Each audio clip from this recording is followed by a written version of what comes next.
All right, good afternoon. Hopefully everybody is here to talk about AZ-200, the new Microsoft Azure Developer Core Solutions exam.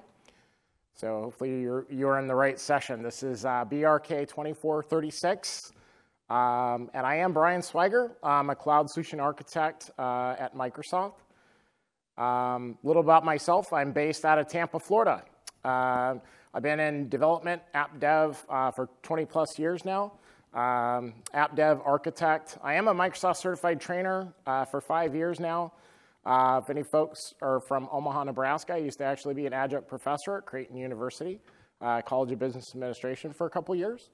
I am an Azure Certified Developer Architect, so I take these exams as well. So I dog food, essentially Microsoft's product when it comes to certification. And I've been working on working with Microsoft Learning on exam development for about 10 plus years. So just trying to help out, make the exams much better. As you can see, that's my personal site, and I'm out there on Twitter. So as we talked about, today's session, we're going to talk about certification overview. So as you've noticed in the keynote, we have Microsoft Learn. We have a lot of changes to the certifications in the certification track. We'll talk about that and what that means to you. We'll talk about the exam overview of AZ-200 and view the objective domain. So what we're going to do is go through a lot of the different topics that are on the exam. The objective here is that you can take this information, study, and then hopefully be successful on the test. So this is going to point you in the right direction, give you a lot of links, a lot of information to go through. But I'm going to reiterate, always get hands-on, not only read, but you're actually going to have to do. Get hands-on, get in the portal, get in the CLI, get in PowerShell and deploy. We're going to talk about how to prepare for the exam. A little bit of tips and tricks from an MCT, a Microsoft Certified Trainer such as myself. And then what I want you to do, taking action from this session. So what I want you to do once you leave, which is essentially I'm hoping that you go take the exam. So our key takeaways, again, the exam study materials, you're going to use this deck. There's going to be a lot of different links throughout the deck, and I'll point that out. But we're going to go through the exam topics for AZ-200, the Microsoft Azure Developer Core Solutions. So the new certification overview. We have 4 new Azure job role certifications and training. So it's focused on job roles. As you can see, there's the Azure Administrator. We have the Azure Developer, which is what I'm discussing today. We have the Azure Solutions Architect and the upcoming Azure DevOps Engineer. Now, here at Ignite, there are several presentations that cover the Azure Administrator and the Solutions Architect as well. So I'm going to encourage you to attend those as well, to look into those particular exams and topics. So starting out for an Azure Apps and Infrastructure certification, we have a fundamentals exam. As you note, it is stated as optional. So this is the Microsoft Certified Azure Fundamentals. This is the foundations of the overall Azure exams. From there, we're going to branch out into the associate level exams. We have Microsoft Certified Azure Administrator Associate. We have the Microsoft Certified Azure Developer Associate, and more roles are being built out or focused. Again, the exams are now role focused. We've essentially narrowed them to a particular role. Some of the feedback that we got on the prior exams, they were a little bit broad. So we want to make sure that we focus them on what you do as an administrator, as a developer, and particularly focus on those topics. From there, we have the expert, which is the Microsoft Certified Azure Solutions Architect Expert. And then again, as I mentioned, the coming soon, we got the Microsoft Certified Azure DevOps Engineer Expert as well.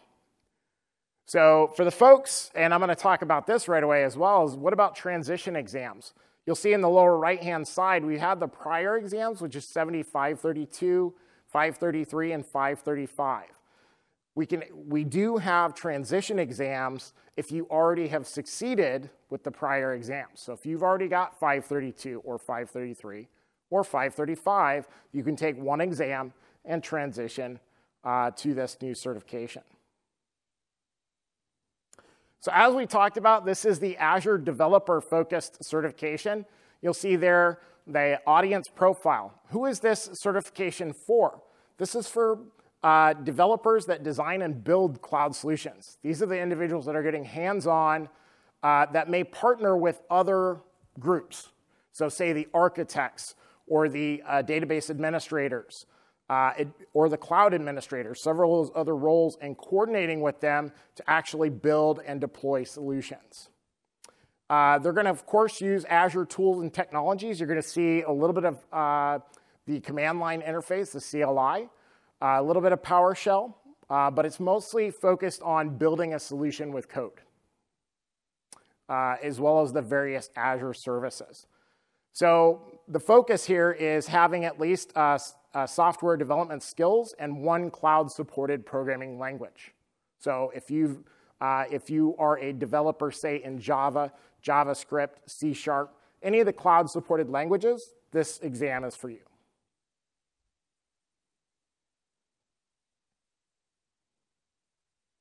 So here's the kind of the structure of the new exams. This is focused on the core solutions exam. We also have an advanced solutions exam, which I'll talk about on Thursday afternoon.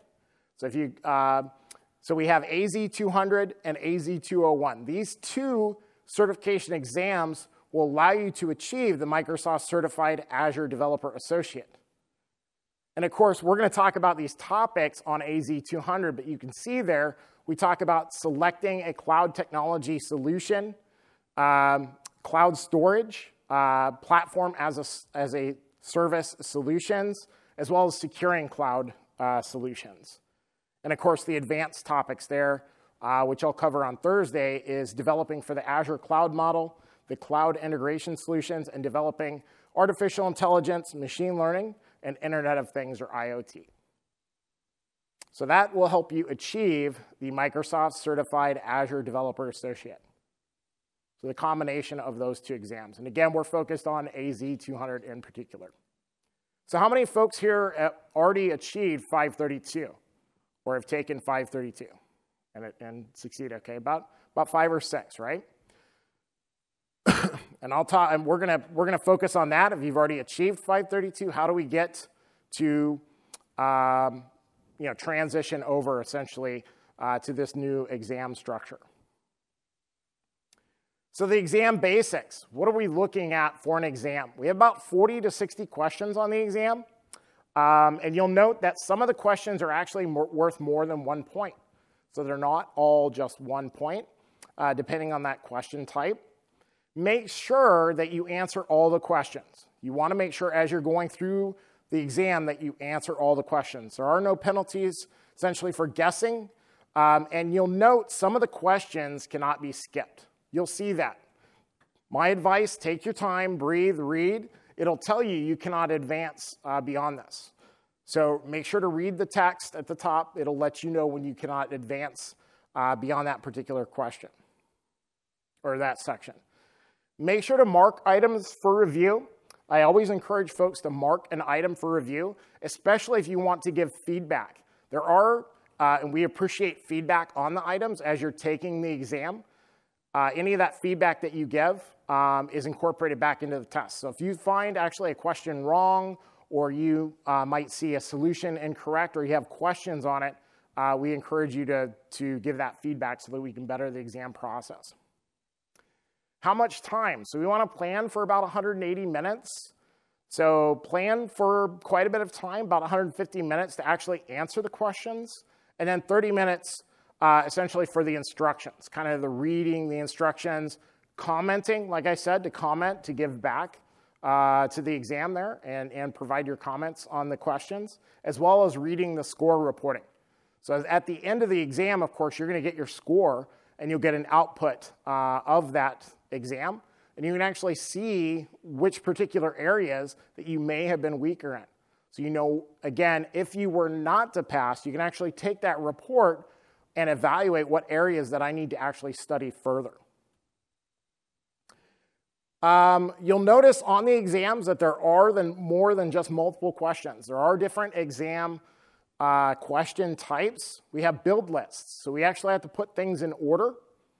We have to order items. There might be a hot area where we're going to place an item into an active screen. We might actually have to choose parts of code. We might have drop downs with various pieces of code or drag and drop. So we're going to have to drag an item from one side of the screen to the other. So it's not all just multiple choice. We're not choosing just 1, 2, or 3 answers here. We've got other types. And upcoming, we're going to have a performance-based exams. So what does that mean? Performance-based is essentially we're going to give you a scenario, and you actually have to achieve that scenario. So if you were to go into the portal, and I tell you, say, build an Azure function based on a blob trigger, I would give you a set of time where you'd actually go build a function based on a blob trigger using the portal. So, or various tools to achieve that. So that's actually a performance-based exam, and we're looking to bring that, and that's coming soon. The last area is case studies.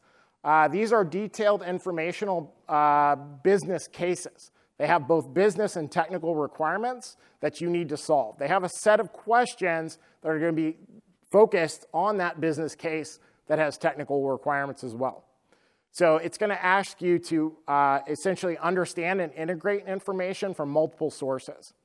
My strategy on case studies is, of course, you're going to read the case study, but know that the case study is there as well to tie back to the questions. So the questions have to relate to the case study itself. So there's definitely something in that case study that relates to that particular question. You're always going to have to relate them back. So exam scoring, a lot of folks ask me whether or not a 700 is that 70%. Did I barely pass at a accomplishment of a 700? The passing score is 700. That does not mean that it's a 70%. A 700 could actually mean much higher. It depends on the weight of the questions. So when the test is generated, you could have gotten harder questions than somebody else. So it depends on the weight of those particular questions and those question sets. So a 700 is not 70%. So don't feel like when I nailed it at a 700, I walked out of there, I barely passed. No, you actually could have been higher on that grade score. Just know that you passed. It's either a pass or fail. And you'll see the cut scores determined during exam development. So it's based on skills of that target audience. And again, it's weighting it based on that difficulty of the item. So some of the items are particularly more difficult than other items. So we actually weight them with a specific audience and target profile in mind. Again, back on the tips, we'll talk about more tips and tricks here later, but no points are deducted for wrong answers. So answer everything. You can always mark them for review and go back later, but definitely answer every question. And again, some questions cannot be skipped. I always get feedback of, hey, I didn't know that it was going to tell me I couldn't go beyond this set of questions. It will tell you at the top, do note that you cannot move past this particular set of questions once they're answered. And there's a particular reason for that, is they're grouped. I mean, the target questions, they may be grouped based on what they're asking you, or there may be other questions that might help you answer that later on. So, I mean, there's a reason that they're set that way. Make sure that you take your time and that you're reading that top. So again, try to answer every question before moving to the next one, even if you were to guess and mark it for review and come back to it later. So for those that have not taken an exam, the question structure, essentially you're going to be a developer. We're going to start out with some technical environment or scenario. You are a developer, okay?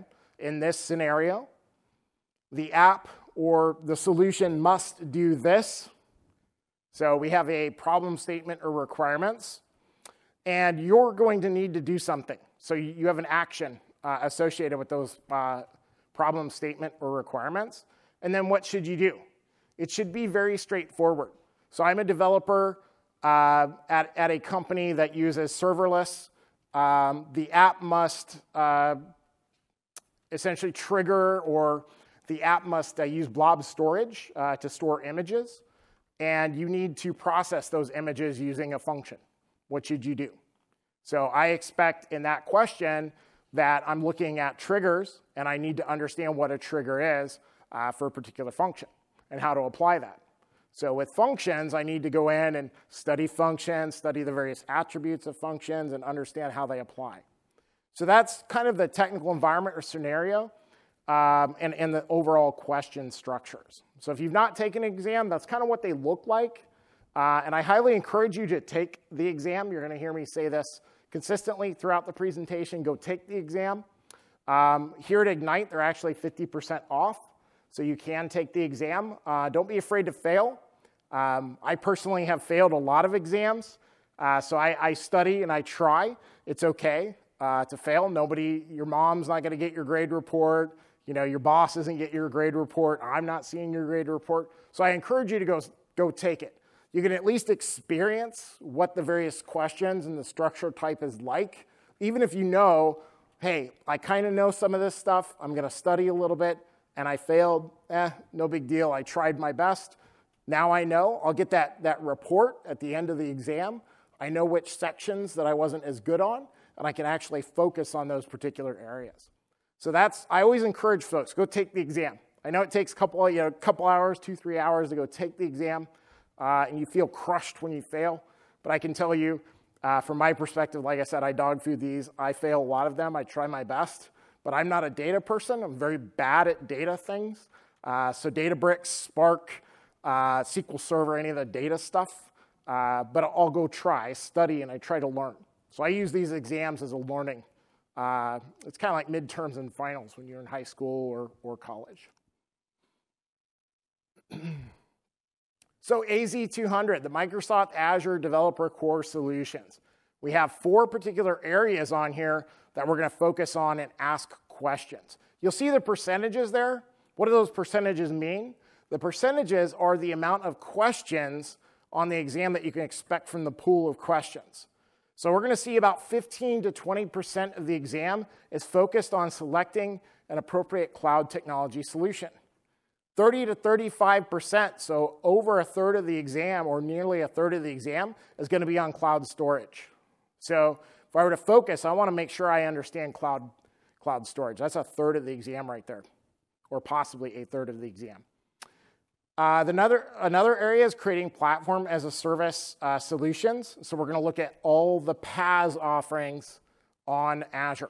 So we're going to implement those. And again, we're focused from a developer perspective here. So we're going to be implementing those solutions, writing code, deciding how to implement the solution. Not particularly operationalize or roll it out or possibly deploy that. Some of the other areas would be on, say, the administrator or the other roles. This is a developer role. So you got to think when you're in the exam, I'm a developer doing these things.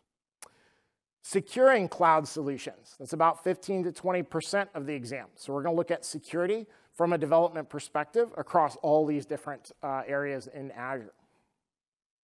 So any questions so far? You can always ask questions as well, and I can answer those as we go along.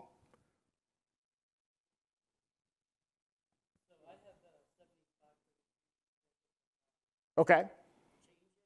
So you have 7532 scheduled for tomorrow. Should I change it? Excellent timing.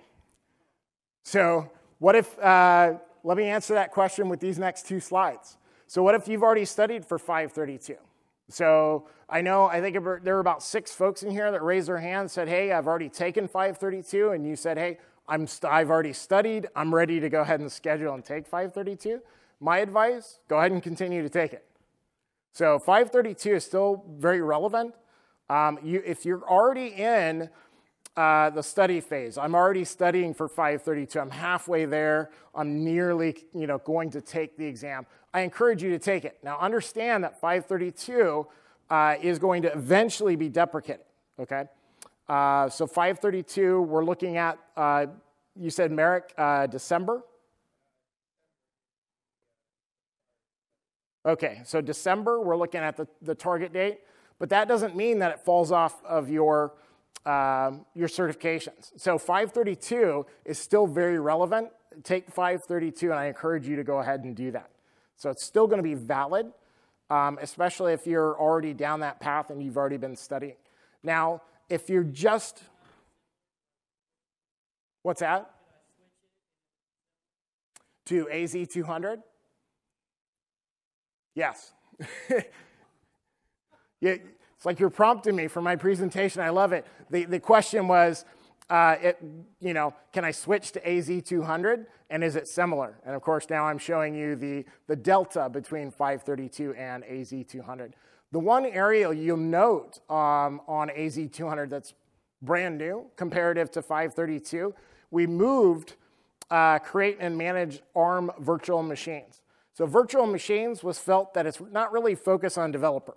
How many times are developers actually building and rolling out VMs, right? So we're going to move that over to another exam. We took that off of here. We're focused on selecting the appropriate cloud technology solution for the scenario. So developers still have to pick certain cloud technology solutions for what they're trying to accomplish. So that would be the new area that you're going to have to evaluate and study. The rest of these areas would be relatively close. I mean, you're still going to have to study for AZ-200, of course, kind of the delta between them. But a lot of these, a lot of your existent 532 topics would translate really well over to AZ-200. So for instance, designing and implementing a storage and data strategy. We still need to worry about cloud storage. So cloud storage is very much applicable for AZ-200. We have design and implement Azure Compute Web and mobile services, so kind of a broad area. We've translated that over to PaaS services. So again, you may have to study a little bit more because we may have covered different topics there, but it's very, very close.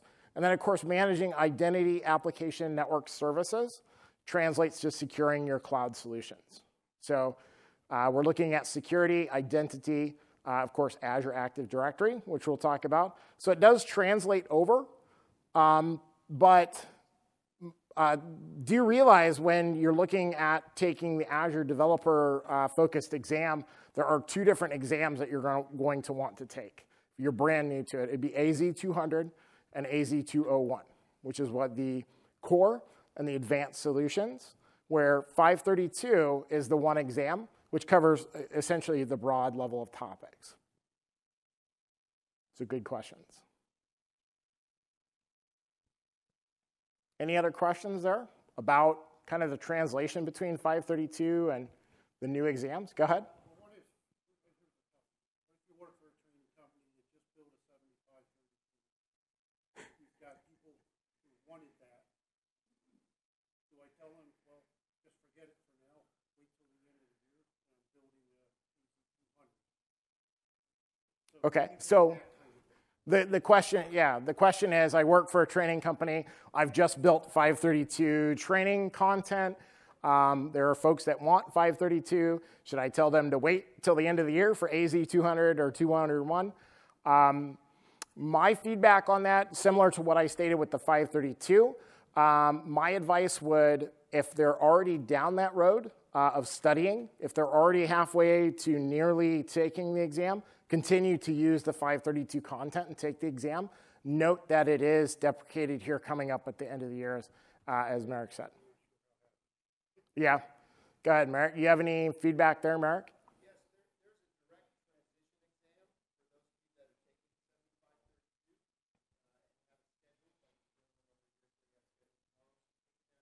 have a schedule, like you give a direct path to qualify for the new certification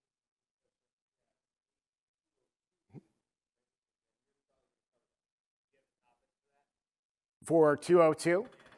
So what Merrick was stating was we have a transition exam for 20, which is AZ-202, and that'll transition you essentially from your current 532 certification over to the new certification. And the topics are a subset of the 200 and 201. They're essentially a blend of those. So I am covering them indirectly by talking about the 200 topics as well as the 201 topics. So if you're studying for the topics on 200 and 201 and you blend those and use that knowledge, you're essentially going to have the capabilities for 202, which is that transition exam. Yeah.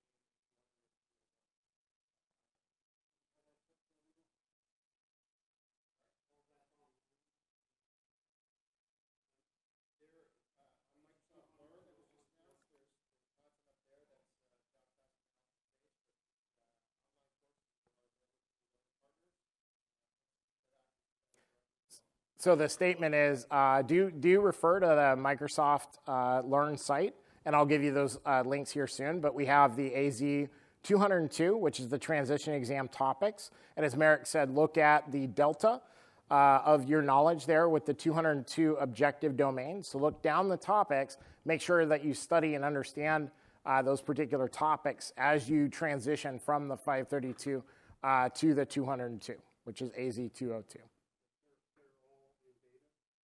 Yes, they are in beta. You can take them right here at Ignite, and I encourage you to do so. So definitely. And again, they're 50% off here at Ignite, and you can take all of the exams here, 200, 201, and 202. So starting out of the 200, AZ-200 topics, we're going to select the appropriate cloud technology solution. So this is the area we were looking at if you already had the 532 exam. This one didn't 100% map from the 532 exam. So we're going to look at compute topics. This would be design patterns, leveraging the appropriate design patterns, selecting appropriate network connectivity options, and designing for hybrid topologies. We also have integration. We're going to address computational bottlenecks, state management, OS requirements, providing for web hosting if applicable, and evaluating minimum number of nodes that we're going to use. Storage. We're going to validate data storage technology capacity limitations. So understanding different storage, as well as the durability, their structures, and their throughput. So we need to understand limitations, throughput, sizing, and structures, essentially. And understanding data archive, retention, and compliance. So we'll look at some new features there around blobs for data archiving, retention, and compliance. So at the bottom of these slides, in this slide deck, you'll notice these 5 red boxes. These are going to be links for more reading around those particular topics. And this is the focus of the appropriate cloud, selecting the appropriate cloud technology solutions. So we're focused, again, on design patterns and networking, state management, storage capacity, storage durability, retention, and storage structures. So what does compute look like on the Azure platform? So starting out, everybody knows from an ARM perspective, we've got the Azure Resource Manager. We have Azure Container Instances, VMs, Cloud Services scale sets built out on top of that. From there, of course, we have our Azure Kubernetes service. We have Azure Service Fabric. We do have the Marketplace, which includes OpenShift, Cloud Foundry, and others. And the app service on top of that. And of course, on top of AKS, we've got our Kubernetes applications and Service Fabric applications on top of Service Fabric. And then we have an Event Grid for our serverless events. We'll talk about that. And on top of app service, we have our web and mobile, our serverless functions, which I talked about a little bit, and our logic apps. So our workflow and workflow processing in a serverless environment. So that's compute kind of built out. So as we're looking at it, we also want to understand our different design patterns as we're implementing solutions on Azure. So we need to understand availability, which is essentially the SLAs and percentage of uptime. We need to understand our data management solutions, our designs and our implementation patterns, different messaging structures. We need to understand messaging patterns. We're going to look at, of course, using Azure Service Bus or possibly queues and a messaging structure. Management and monitoring with log analytics and other solutions. Azure Monitor, where are we going to get our information from on the Azure platform? Performance and scalability, absolutely scalability, scaling app service, web apps, API apps, scaling Kubernetes. So scaling and performance, we need to understand those from a design pattern perspective. And of course, resiliency, we need to understand transient faults and how do we implement that as a developer? How do we handle transient faults within Azure? And finally, of course, and most importantly, is security. So understanding the different security options and security patterns, We're going to look, of course, at SaaS tokens, Azure AD, and identity. So we'll understand the various cloud design patterns that we're going to apply as a developer. So you need to be aware of these design patterns, how they fit into a solution, and which design patterns that we're going to use in specific scenarios. So when it comes to networking, we're going to design for hybrid topologies. We're looking at how do we connect back on-prem from an Azure solution. We need to understand effectively there's 3 options there, correct? So from the cloud customer and characteristics perspective, of course, we have internet connectivity. We're just up there. We're in the cloud. From the cloud to the customer, we've got internet connectivity with public IPs, DNS, load balancing, distributed denial of service protection, and web application firewalls. So back to on-prem, we have point-to-site connectivity. This is for a particular point. Back on-prem, we do support, of course, Mac, Linux, and Windows. We can connect from anywhere back to a specific point on site. And then site-to-site connectivity, multiple systems, multiple applications for higher throughput. BGP active, and high availability and transit routing. So this would be more of a next level workload. We would not want to put a development environment or may not want to put a development environment on point to site or site to site. You may want to decide for that particular workload where we would want to put that, depending on the number of systems that we're connecting back to on premises. And of course, ExpressRoute, our private connectivity, not routing out through the internet. So we have private connectivity to various services, our PaaS services, as well as Office 365. This would be for our mission-critical enterprise workloads. So essentially, we have 3 different options to connect back on-prem: point-to-site, site-to-site, and ExpressRoute. And understanding when to use those different connectivity options and how they affect your applications as you're developing and deploying them to Azure. Finally, from a networking perspective, we have VNet peering. We need to understand that it includes NSG and UDR across various VNets, and our gateway transit for hub and spoke type models, as well as VNet to VNet through a gateway. So we can do transitive routing with our VPN gateways and secure connectivity across various WAN links. So these are different network connectivity options. Again, from a development perspective, we need to understand how we're going to connect back on-prem, how do we access on-premises resources, and how are we going to connect our various virtual networks and our VNets so our applications can talk correctly across various VNets, our software-enabled networking in the cloud.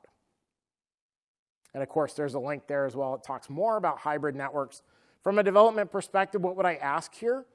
I would ask what are the various options to connect back on-prem if I were to expect a high enterprise availability or a high throughput workload.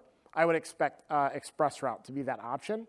If I wanted a development environment with multiple systems that I want to connect back onto-prem, I would expect site-to-site VPN. If I want a single system, point-to-site VPN. So those would be maybe an option that I would ask, depending on those workloads, the throughput, and some of those characteristics of the various connectivity options. So state management. A lot of folks that have been web developers understand all these various state management options, but it's good to understand state management. Where am I going to store state in an application? And what mechanism am I going to use to do that, to actually store those pieces of state? From a web application, lots of folks are familiar with those little text files that land in inside your browser, those cookies.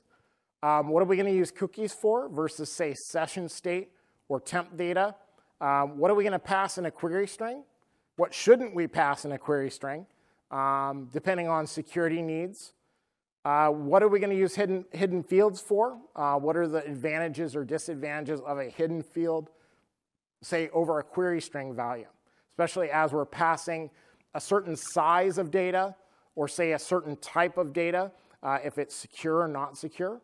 So it's understanding the trade-offs between these various mechanisms and usages of those mechanisms from an application perspective.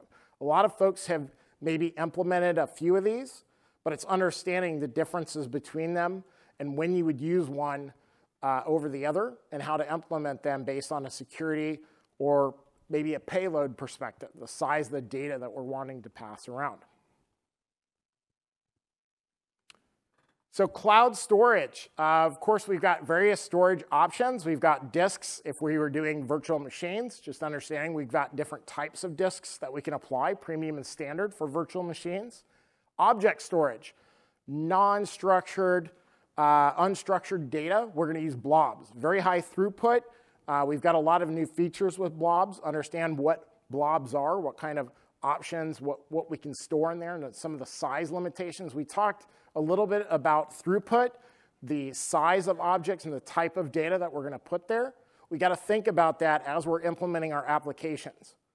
So if I wanted to store very large images or very large videos, where would I put those and why? Depending on the throughput and the size of that payload data.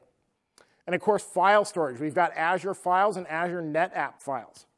So these are focused on lift and shift if we needed the SMB protocol. We'll talk about that here in a little bit, if we want a mount point, essentially. And understanding hybrid storage and data transport. So of course, we've got the Azure Import-Export service. So essentially, if you wanted to ship disks, we need to understand what the timing would be on that, the size of the data that we're wanting to ship. We've got Azure Data Box. For hybrid storage, we have the File Sync, Azure File Sync. We'll talk about that, and Azure Store Simple. So these are understanding the different storage options across a solution. As a developer, again, we need to understand how to implement these and the throughput and the size of the data that we're going to be storing in these various mechanisms. So a little bit on replication options and durability. We have locally redundant storage, geo-redundant storage, and read access geo-redundant storage. And of course, we've got one more option, which is our zone redundant storage. So it's understanding the differences between these durability and replication options across the various storage mechanisms. Now, would I expect you to memorize essentially this slide? I wouldn't expect all of that, but understanding what those mean and the impact to your application as you develop them. So if I was wanting, an application that was resilient across a geography, obviously if I had, say, the entire East Coast, something happened, I at least want geo-redundant storage. I may want read access geo-redundant storage if I want a secondary area that I only wanted read access to. I didn't want to write to it. Maybe a little bit cheaper is what I'm thinking, just for read access. I don't want to write to it. I want a hot level storage that I want to write to. So it's understanding the different durability and replication options and what that impacts maybe the performance of your application. If I need to implement this, what does that mean for my code? Do I need to change something of how this works? Not necessarily. It's understanding the impact to your application from a throughput, performance perspective, and resiliency perspective.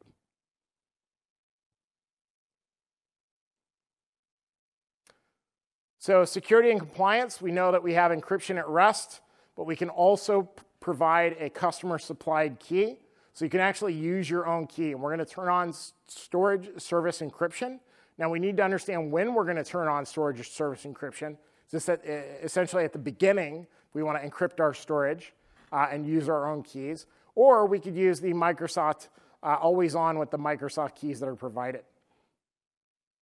Firewalls and virtual networks, we can actually restrict access from the public internet with a VNet service endpoint. So we can actually restrict that, and it's kind of showing that here. And that Azure AD, OAuth, and RBAC, so our role-based access controls. So from a security perspective, we actually have role-based access control at a container level with blobs. So of course we have that container, which is our high-level container of our blobs, and we can actually apply RBAC at the container level. And we also have Azure AD credentials for auth instead of using shared access signature keys. So you can actually use Azure AD authentication instead of a SaaS token to access storage. So it's understanding the trade-offs between those and implementation as well. And here we were talking about WORM, which is the write once, read many, I love acronyms, archiving. This is essentially compliancy. So if you are a legal, medical, you want to hold that data, you have a requirement to hold that data for 7 years or a certain number, certain time, you can actually place a policy on it and have a retention policy to hold that data for a certain amount of time. And you'll have to confirm that once you place that retention policy on there. So any questions on that first section? We're going to move on to storage. So storage options. We're going to talk about tables, essentially connecting to implementing policies and querying. Cosmos DB, consistency levels, selecting the different APIs and doing create, read, and update. Create, read, update, and delete in Cosmos. And files, implementing quotas for file shares or moving items between them asynchronously and setting file storage container properties in code. And create CRUD, or create, read, update, and delete for relational databases. And implementing dynamic data masking, which is a very important feature to hide your data for possibly compliancy reasons or from your developers if you don't want them to see, say, social security numbers. So here's the 5 areas that we want to focus on: connecting and querying storage tables. Again, Cosmos DB, file storage, CRUD operations, as I mentioned, and dynamic data masking. The other areas still in cloud storage. Again, this is could be a third of the exam. We have blob storage and then caching and content delivery. So we want to cover how do we access blobs with our SaaS tokens or Azure AD, moving items between blob storage, whether they be in the same account or different accounts, setting storage container properties. And then, of course, we're going to talk about caching with Azure Redis Cache, and then content delivery with our content delivery network, our CDNs. And again, those are the 5 key areas. So again, blob SaaS tokens. We talked about Azure AD auth instead of a SaaS token, so we have to understand how to do both of those. Moving blobs, again, between different accounts possibly, different subscriptions. Storage containers, Azure Redis Cache implementation, and then our content development network, Azure CDN, our Azure CDN options. So back to storage, we talked about virtual machines. So we have infrastructure, IaaS, we have, and our PaaS services, which are platform solutions. So we have storage, virtual machines, and networking from an IaaS perspective. And our PaaS, of course, we have our web and mobile, our existing frameworks that are there, our microservices, which are AKS, Service Fabric focus, and our serverless compute with logic apps, functions, et cetera.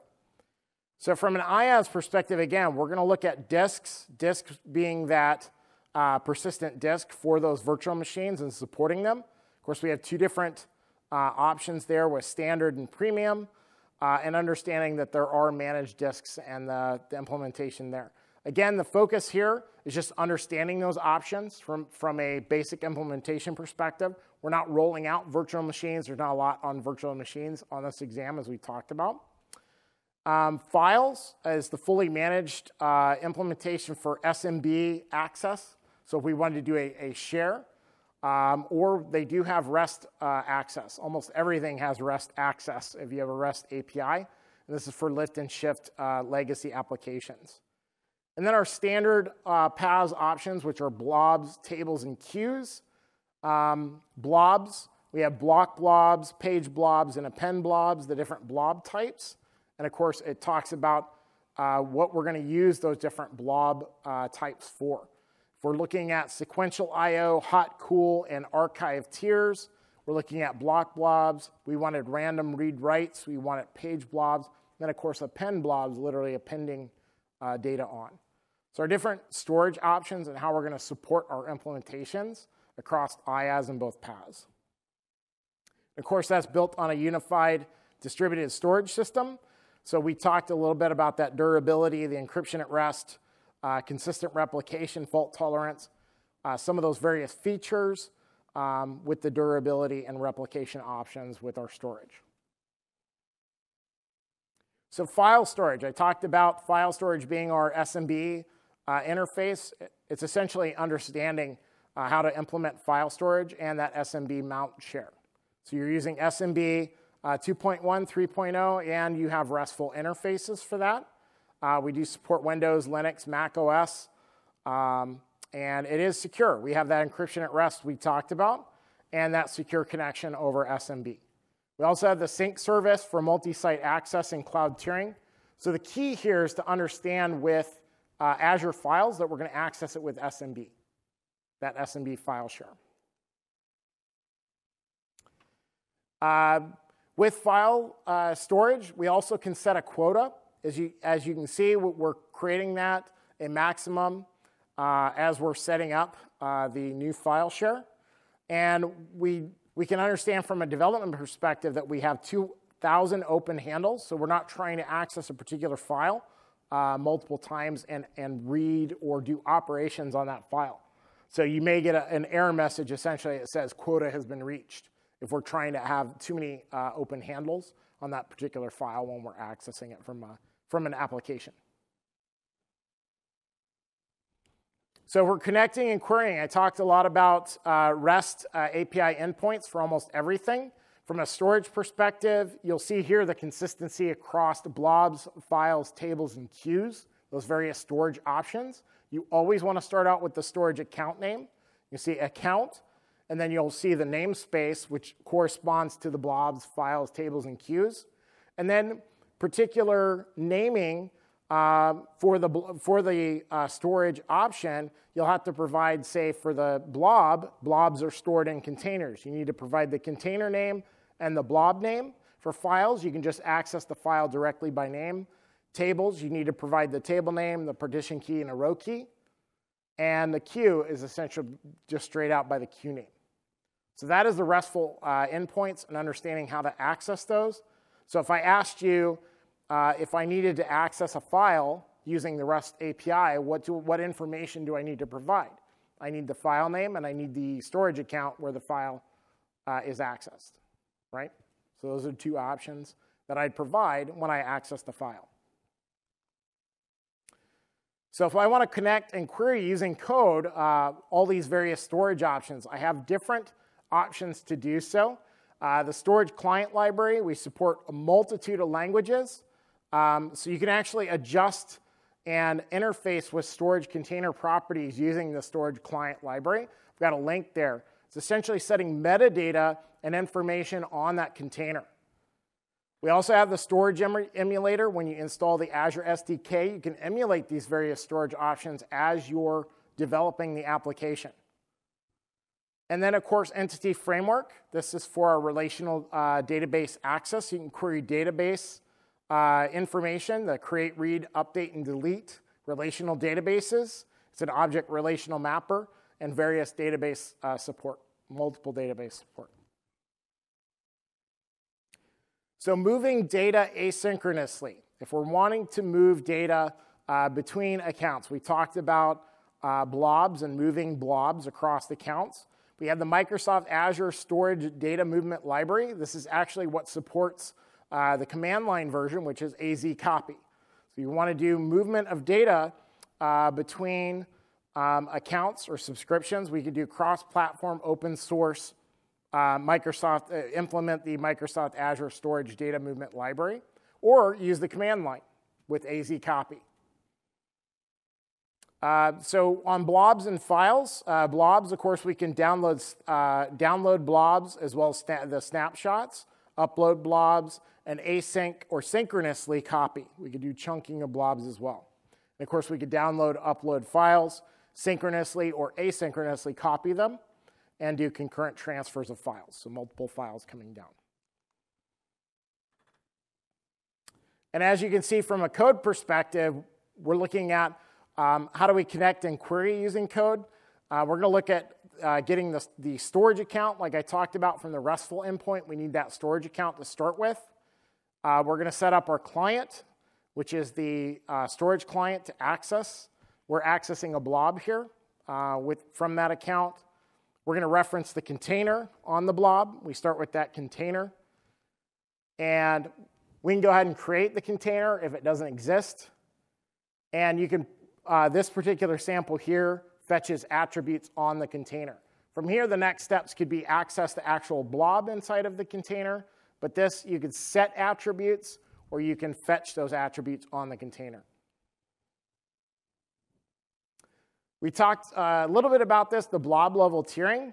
So individual blob movements. We can actually move between these tiers, the hot tier all the way to the archive tier. And you'll see the trade-offs between a hot, cool, and archive tier. But to set these, we're going to use the set blob tier API. You can move between these tiers within the same storage account. So lower transaction costs all the way up to the lowest capacity costs for the archive tier. So it's understanding from an application perspective. Again, if I wanted to have something that had high throughput, high transaction volume, and I wanted to process on a consistent basis, of course, I'm going to use the hot tier. If I wanted something that was long-term retention, that I wanted it cheaper, I wanted to hold on to from a long perspective, I'm going to put it in archive. So dynamic data masking, this is something you can actually do from the portal. We can implement dynamic data masking inside of Azure SQL as well, or from code. So we're looking at preventing abuse of data by hiding it. So we're obfuscating the data, implying a mask, like I said, the social security number, or some form of information that we need to hide from particular users. Such as social security numbers, credit card information, that kind of information. So you can actually mask the data directly from the portal. I've got a link there that kind of walks through that process. But this kind of shows you, say, a security officer were to define a policy here. We're using the add masked with a particular function. And we're going to mask, say, a social security number.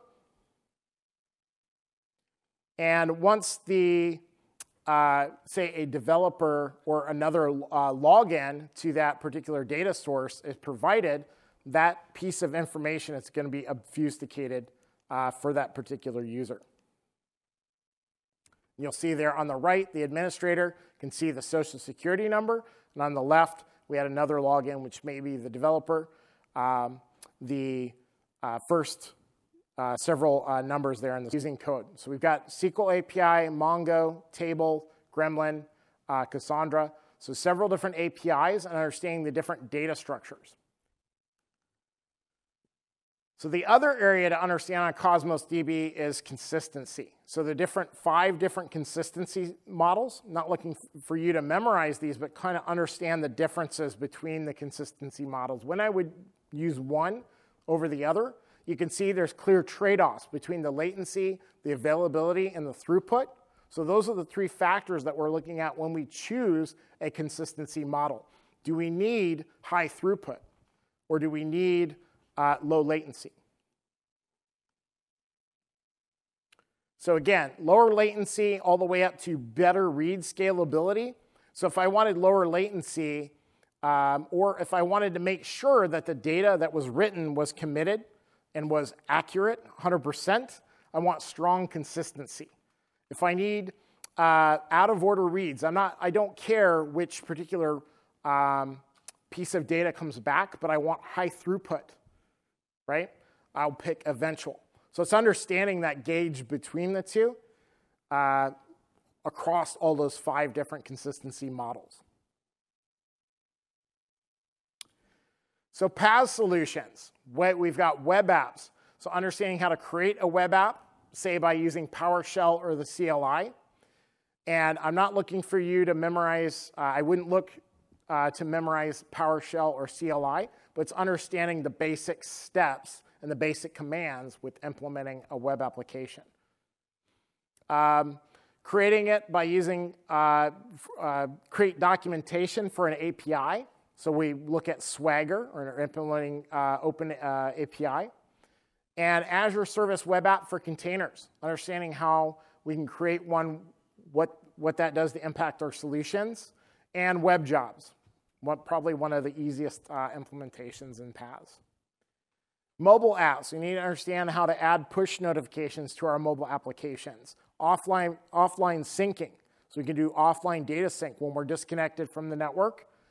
And implementing remote instrumentation strategies for mobile devices. Logic apps, I talked about this a little bit earlier. These are our workflow processes. In this particular deck, I don't cover logic apps in depth, so I do provide links to go look at logic apps and implement a logic app. I highly suggest that you get hands-on and actually go into the portal, create a logic app, and just start playing around. Create a quick logic app that, say, reads your Twitter feed and does other actions based on it. So understanding what a logic app can do and that it's a workflow process.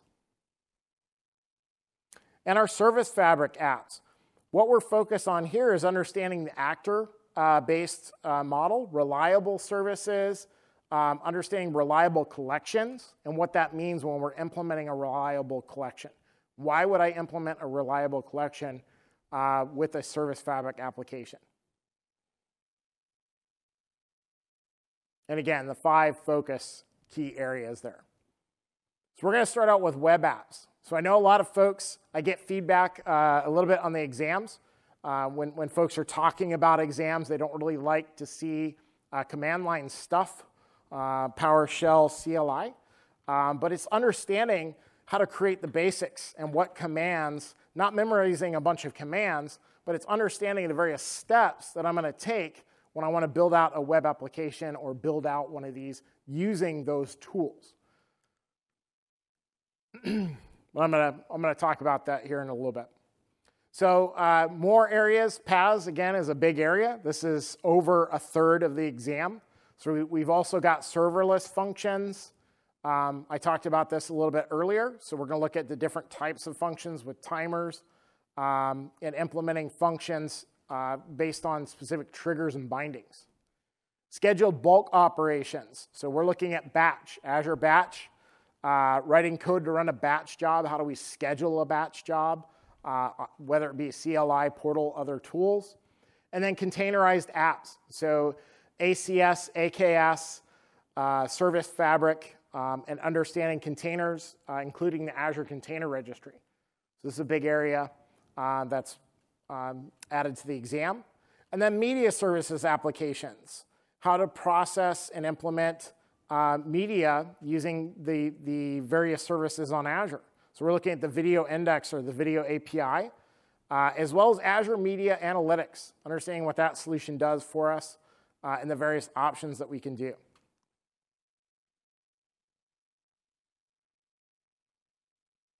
So you see the alphabet soup there with AKS, ACS, ACI, and ACR. So all of our container options there. So this is what I was talking about with the web app, creating it with the CLI.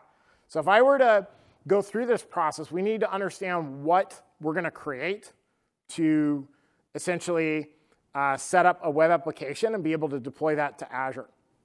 So starting out, we obviously need some code from somewhere. So I'm going to grab some code from GitHub. This may be your repository, private repository. We need code. Obviously, we're going to deploy our particular web application. This is the PHP, hello world, type sample. We're going to create a resource group. Everything is grouped in this virtual box of a resource group. So number one, we got to have a resource group, essentially to box it into, right? In addition to our code. Here we're just deploying to West Europe.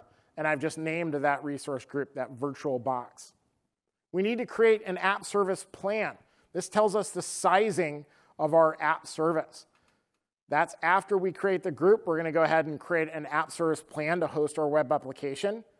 And we're going to provide the resource group name. That is why it comes after, essentially, the resource group. You have to have a resource group before we create our plan. Here, we're actually going to create the web app. So AZ web app create. And again, these are CLI. We could easily do this with PowerShell, but I personally, I prefer the CLI. It just, to me, kind of reads cleaner. Folks, I love PowerShell too, don't get me wrong. But I find myself in running these CLI commands. And of course, we have, you could do this straight from the portal with Cloud Chat. We have to at least have a standard size app plan. So we have to size it as a standard to get that deployment slot. So we can do those quick swaps between a production, say a test environment. And then I'm actually going to deploy the web app. And here I'm actually going to, and I'm deploying that web app to that slot, and I'm going to do a swap. So I'm deploying it to a slot, say a staging slot, and then I'm going to swap it so that it goes right into production. I can swap it right back.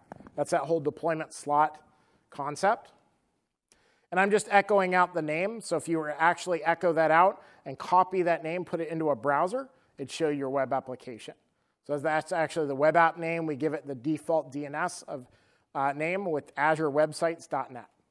So that's creating an app, a web app using the CLI. So CLI is not too intimidating. It's understanding the steps and understanding what we're creating to support a web application.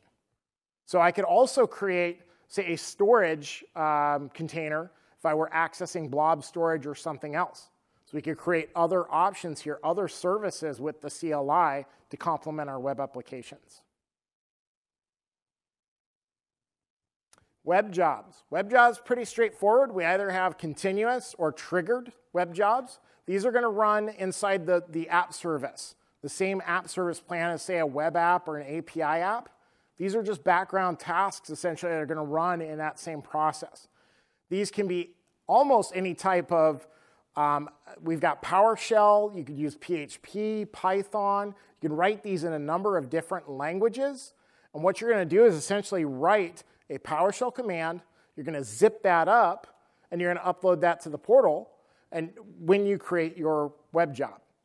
So you could write a batch file, a PowerShell command. You could write something using Node that'll actually do an operation, say, resizing images on your web application when they're uploaded or posted by users. Different background operations. So offline sync for a mobile application. We're going to look at the Azure Mobile Client SDKs.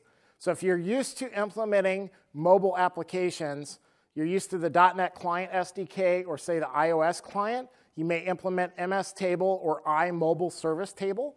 Instead, we're going to create this sync table.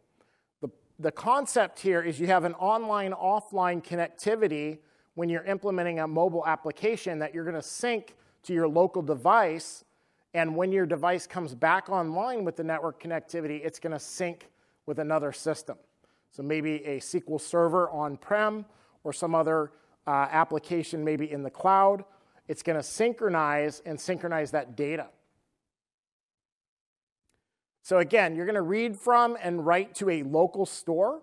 That local store can be a data persistence layer, maybe implemented in SQLite, because by default, Android and iOS devices actually have an implementation of SQLite installed with the operating system. And of course, on iOS, you could interface with core data.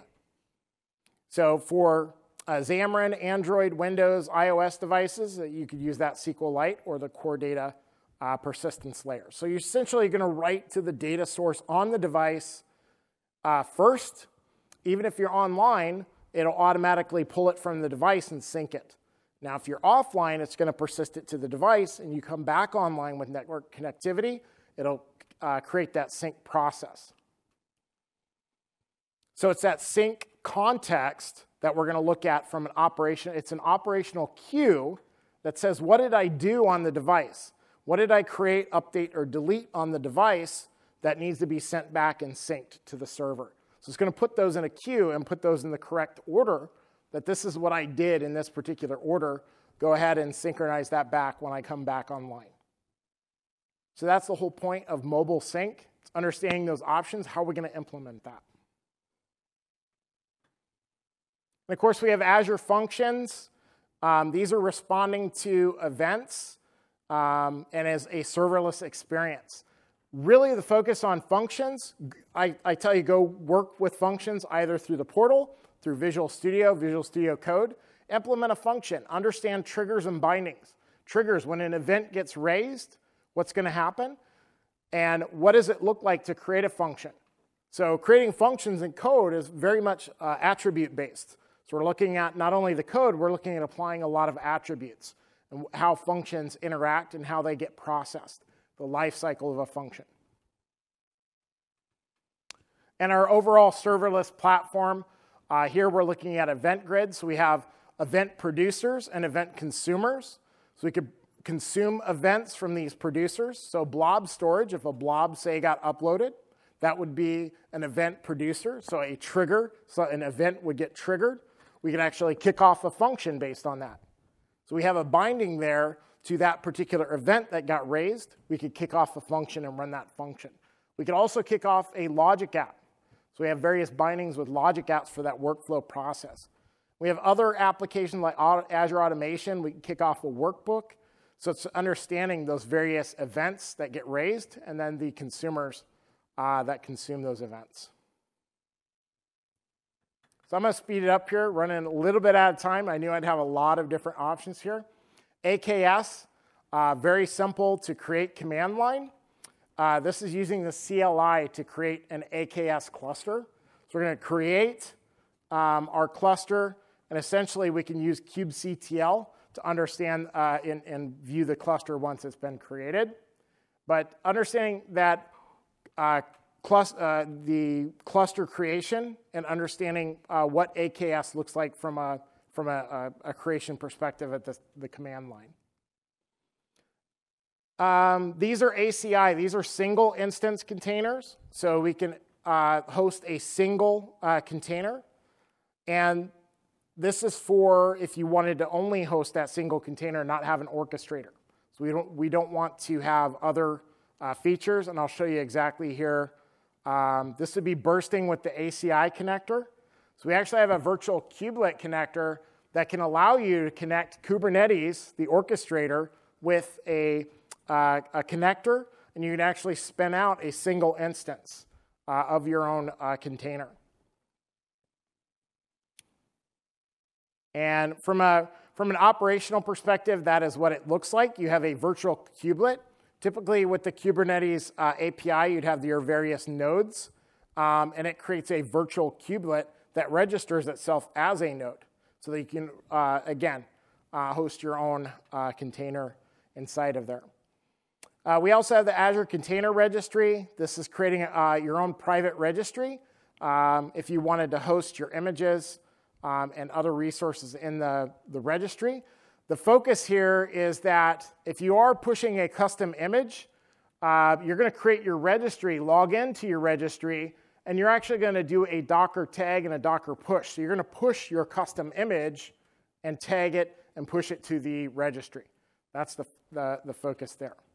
And I got have the ACR tutorial there. We also have the open source or Open Service Broker for Azure, the OSBA. This is essentially a way to connect your services. So it's a standardized way to connect various services.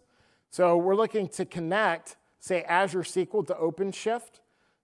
You use OSBA to do that connectivity. So we can connect to various services, such as Redis Cache, Cosmos DB, and many more. And this is just release automation tools from a development perspective. This is just awareness of Draft, Helm, Brigade, if you ever hear some of these terms for release automation. And security, our final area. Authentication, access control, securing data. So we need to understand how to implement authentication. RBAC and CBAC are role-based access control and claims-based access control. So this area, we're looking at not only identity management with Azure AD, but it's also transport level security as we're implementing encryption and decryption as we transport data. So we've got Key Vault, encryption, CBAC, RBAC, Azure AD, and our various authentication authorization methods. So for authentication in the cloud versus on-prem, of course, in the cloud, we have Azure Active Directory, and on-prem, we have Active Directory. From a development perspective, how do we query or get identity information? In the cloud, we have the Graph API, and on-prem, we have LDAP. So it's understanding those two technologies and implementing, say, a Graph API call to get an individual's identity in the cloud. So as I talked about the Graph API, we have programmatic access to Azure AD. The Graph API can actually access Office 365, Intune, and other identity areas. So not only Azure Active Directory, but we can actually access Office 365. And there is a Graph Explorer test tool. So if you wanted to implement a graph call or test your graph call, we have a tool that's linked there that you can access as well. And our last two areas is understanding OAuth and OpenID Connect with Azure Active Directory B2C and B2B. So we have our Auth-Z for web apps and APIs, and understanding the implementation with single sign-on, which extends our OAuth 2 to use for authorization and authentication. So here's an example of getting a user profile. Again, these are RESTful calls.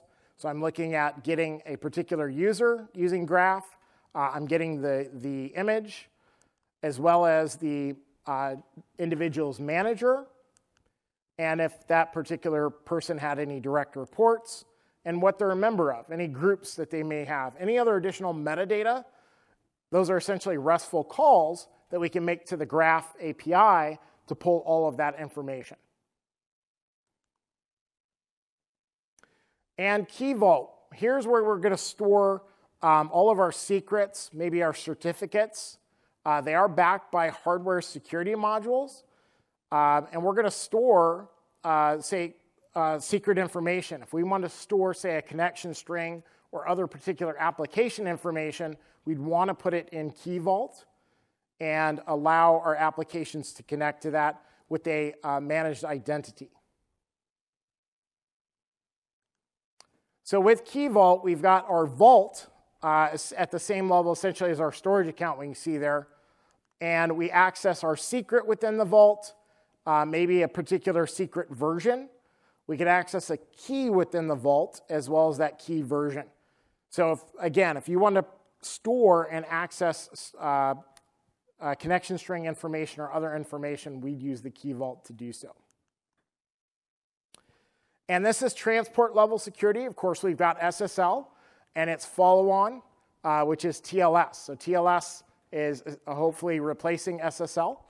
And understanding TLS and SSL implementations. As you can see from the portal, we have SSL settings up there and implementing TLS, and whether or not we want to have TLS mutual authentication, which is our certificate-based authentication. Lastly, how do we prepare? So we have training and certifications. We've got micro-learning. So we've got step-by-step tutorials, hands-on learning. We've got a lot of new options with Microsoft Learn for preparing for this exam. We do have online courses through Microsoft Learning Partners, LinkedIn Learning, and Pluralsight, as well as instructor-led training. So we have Microsoft Learning Partners that we use for instructor-led training. And of course, the certification information is out at aks.ms/mscert. And again, Microsoft, we leverage our partners for training and other aspects. And of course, I linked this prior. The exam page is at microsoft.com/learning/exam-az-200. So that's where you're going to get the exam details. There are study groups at the bottom of that exam detail page. Practice tests are coming soon. And as I tell folks, always leverage the docs. I know folks don't like to read documentation. It's kind of boring, kind of dry. But the documentation is going to be your best source, docs.microsoft.com. And quick tips and tricks. In the first 30 days, what do we want to do? We want to gather as much information as possible. We want to read. We want to test. We want to watch videos. We want to just gather information, right? The next 60 days, or in the second month, what are we going to do? We're going to focus on the stuff that we didn't understand as well. And I encourage you to get hands-on. This is when we want to do the hands-on labs. We actually want to go into the portal and create something, okay? The next 90 days, you're getting ready to focus on the exam, understanding everything, maybe do those practice tests, like measure up practice tests, and don't gauge your outcome of the exam based on those measure-ups. And with we're going to 1 hour a day during those first 3 time frames, maybe during lunch or after work, maybe view an Ignite session, maybe read a particular article at Docs on maybe Service Fabric deployments or what have you.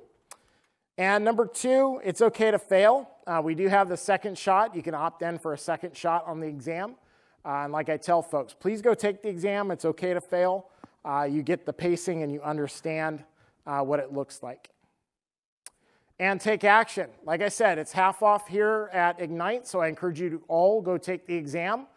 Do visit in the Microsoft Learn area in the expo. I actually will be down there this afternoon if you'd like to talk and learn more information around all of these exams. And again, it's at aka.ms/mscert. And we have a lot of different sessions across all of the different exams this week, so I encourage you to look those up across all the new exams that we've got coming out. So any questions, comments, concerns, and please evaluate my session. I love feedback. Please provide that. I know 75 minutes, very short. I've got a lot of content that I've got to cover. These exams cover a lot of stuff, so I appreciate your time, and I appreciate you coming out this afternoon. Thank you.